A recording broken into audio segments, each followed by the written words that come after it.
Bonjour les amis, j'espère que vous allez bien. C'est le général Alligator, créateur de la mentalité Alligator. Alors c'est quoi la mentalité Alligator? C'est un certain comportement qu'on doit adopter pour mieux progresser dans la vie. Alors, c'est quoi ce comportement? Ne jamais se plaindre. Ne jamais accuser quelqu'un lorsqu'on est en problème. Parce que nous sommes des alligators, nous assumons nos responsabilités. Alors, si c'est la toute première fois que tu vois ma brouille, abonne-toi. Partage si la vidéo te plaît. Alors aujourd'hui, je vais parler encore de loyer.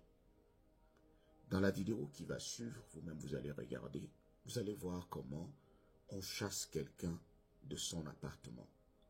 Généralement, en France, il faut 2 ans. Parfois, il faut 1 an ou 2 ans pour qu'on te chasse, pour que le propriétaire, c'est-à-dire lorsque tu ne payes pas ton loyer, il est difficile qu'on te chasse facilement. Mais aux États-Unis, même avec 5 jours, le propriétaire appelle la police pour qu'on te chasse. Si toi tu n'enlèves pas tes habits ou bien tes affaires de la maison, le propriétaire va louer un camion. Ils vont mettre tes effets à l'intérieur et ils vont aller mettre ça dans un storage, dans un entrepôt. Et c'est toi qui vas payer. C'est toi qui vas payer celui qui est venu, le transport, et c'est toi qui vas payer là où on va les mettre parce que ça, on paye ça par mois. Et tu seras aussi dans la rue. Donc, regardez cette vidéo et on se retrouve juste après pour commenter. Tout juste arrivée, la locataire est sous le choc. Elle louait la maison depuis 7 ans. Célibataire, maman d'une grande fille, elle travaille, mais elle a connu à plusieurs reprises des fins de mois difficiles. Ses affaires, elle ne pourra les récupérer que le lendemain. Sinon, tout ira à la benne, à ses frais. Ce serait plus simple si vous preniez un camion de déménagement. Prenez un camion, car si c'est lui qui doit le faire, ça va vous coûter cher. Ok, très bien. Vous ne pensez pas que tout ça est un peu dur? Non, il fait ce qu'il a à faire et moi aussi. Et vous allez dormir où? Où est-ce que je vais dormir? Dans un hôtel. J'ai pas le choix. À l'hôtel? Ouais, je peux me le permettre. Merci à vous. Bonne journée. Elle se retrouve à la rue, sans négociation possible. C'était la seule solution pour la déloger? Ça dépendait d'elle. Elle m'a dit qu'elle allait déménager. Et elle n'est pas partie. Mais peut-être qu'elle n'a pas d'endroit où aller. Ah, ça, elle ne m'en a pas parlé. Des expulsions comme celle-ci à Richmond, il y en a une dizaine par jour. Les amis, vous avez regardé la vidéo. Évidemment, lorsqu'on vit aux États-Unis, la toute première chose qu'on devrait privilégier lorsqu'on travaille, c'est le loyer. Votre vie peut devenir un enfer si vous n'avez pas un toit, si vous n'avez pas quelque part où dormir.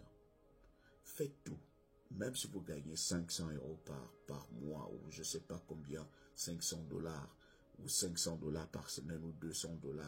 Faites tout pour maximiser, pour privilégier votre loyer. Si vous gagnez très peu, essayez d'aller en colocation. Louez un appartement de 2 chambres avec quelqu'un. Tu as ta chambre, il a sa chambre. Ou si tu n'as pas assez d'argent, tu te colles à un frère qui a peut-être un appartement d'une chambre. Toi, tu peux dormir au salon, mais tu payes quand même quelques frais. Le toit est important et soyez honnête dans votre paye. Ne payez pas votre loyer en retard parce que c'est ce qui pourrait vous arriver. Imaginez, même si vous avez un travail, mais si vous êtes dehors, si vous êtes à l'air libre, vous n'avez pas de maison, vous êtes un sans-abri, les choses deviennent encore plus difficiles. Ne soyez pas comme certains ici qui travaillent mais qui vivent dans leur voiture parce qu'ils n'arrivent pas à louer un appartement. Donc l'objectif premier lorsque vous arrivez, vous êtes un alligator, dès que vous commencez à travailler, l'argent que vous prenez, mettez d'abord de côté pour la fin du mois, c'est-à-dire pour le loyer. Les autres choses peuvent suivre.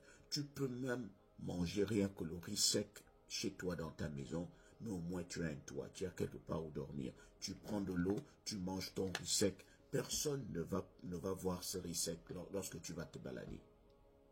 N'oubliez pas, on a déjà subi pire que ça. Les États-Unis ne peuvent pas nous dépasser. La galère des États-Unis ne peut pas nous dépasser. Mais la seule chose qui est difficile comparée à l'Afrique, c'est le loyer. C'est le loyer. C'est pour cela qu'il faut à tout prix préserver son appartement. Dès que je gagne, on paye ici par semaine, ou paye après 2 semaines. Dès que je prends mon paycheck, j'enlève l'argent du loyer. Les autres dépenses vont suivre. Je peux me débrouiller après. J'ai mon loyer, j'ai mon internet, j'ai mon courant. Même si je ne mange pas comme je veux, mais au moins j'ai un toit pour dormir. C'est la toute première chose, la chose la plus importante. Et tout faire pour garder la santé. Donc les amis, regardez, c'est sur cela je voulais communiquer. C'est ce que je voulais communiquer. Je voulais vous communiquer. Et je suis sûr que beaucoup qui vont regarder cette vidéo vont énormément apprendre. Nous ne sommes pas là pour vous décourager. Et même si dans certains messages, beaucoup disent que je les décourage, mais je préfère vous dire la vérité pour que vous preniez vos dispositions. Le reste, je ne suis pas là pour vous plaire.